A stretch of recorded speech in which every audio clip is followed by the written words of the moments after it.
এ হচ্ছে শিক কাবাব, বাইরে চুলা জ্বালাইতেছে, বারবিকিউ চুলার মধ্যে শিক কাবাব পর হইব মুরগির বারবিকিউ। জ্বলছে, ফ্যানটা ছেড়ে লো।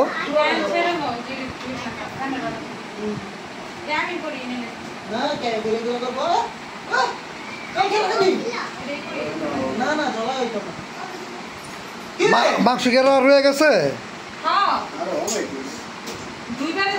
তাহলে কেমন কইরা খুললা তারপর আবার দিতে হবো তেল দিয়া। সময় লাগবে।